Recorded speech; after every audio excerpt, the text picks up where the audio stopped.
لكن أرجو أن تتصور حال هذه الامرأة المخدرة العظيمة وهي قاعد تسمع شخص رافع صوته بجنب قبر النبي وبجنب مسجد النبي في المدينة، يرفع صوته وتسمع الناس صار ضجيج وبكاء. تصور حالها يوم اقتربت من هذا الناعي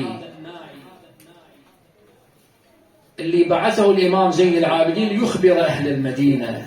لماذا يخبرهم؟ قال: بعثني سيدي ومولاي زين العابدين وقال: يا بشير اذهب وانعى الحسين عليه السلام لأهل المدينة واختر مكانا مؤثرا يسمعه الجميع وهو مسجد رسول الله.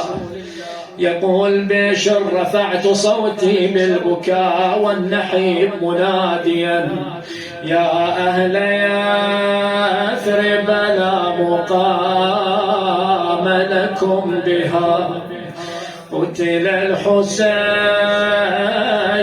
فأدمعي مدرار، الجسم منه بكربلاء مضرج والرأس منه على القناة يدار.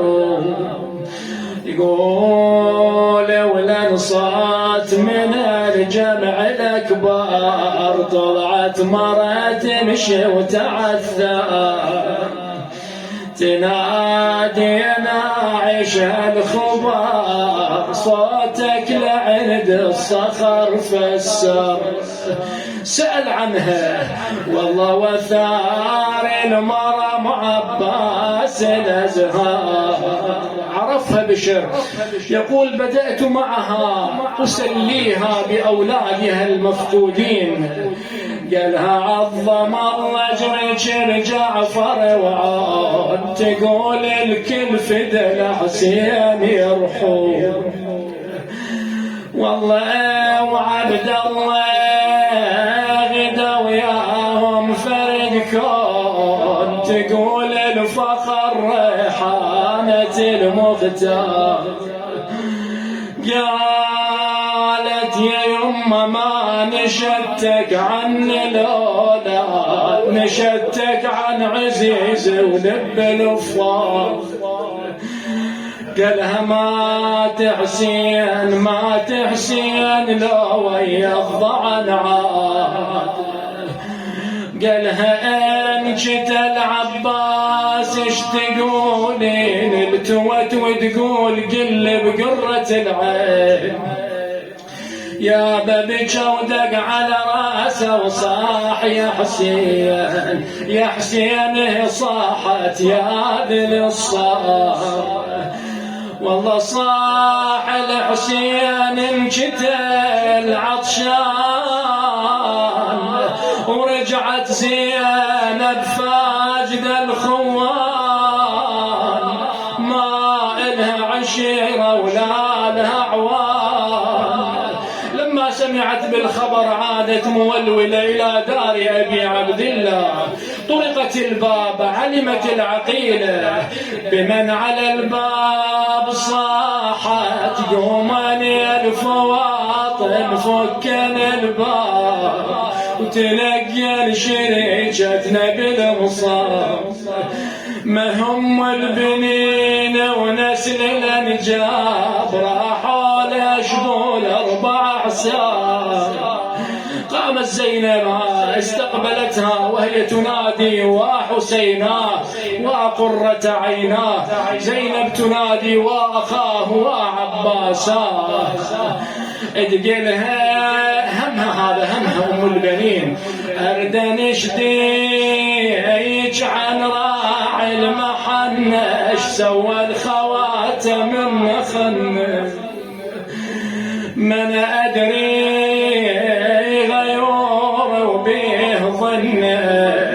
يمن كان ما راضين عنا لروح الكربلاء وعاتبنا وحرم حلب الشرايا.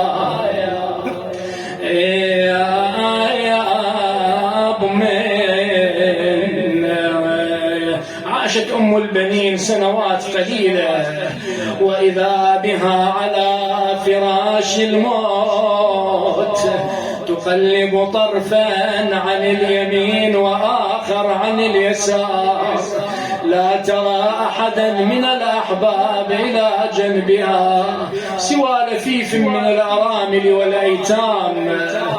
وإمامك زين العابدين أولادها ما هم. التفتت إلى كربلاء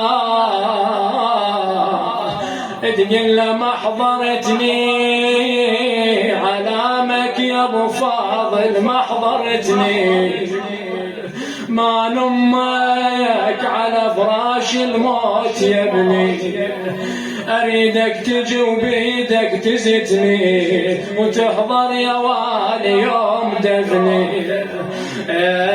وتحضر يا والي يوم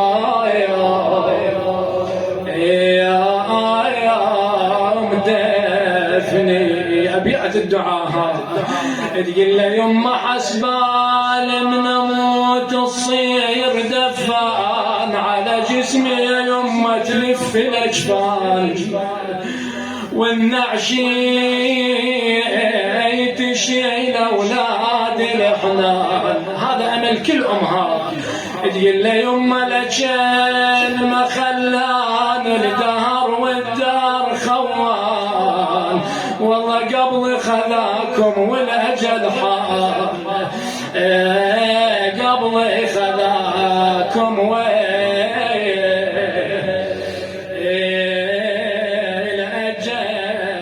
حان. لا تدعوني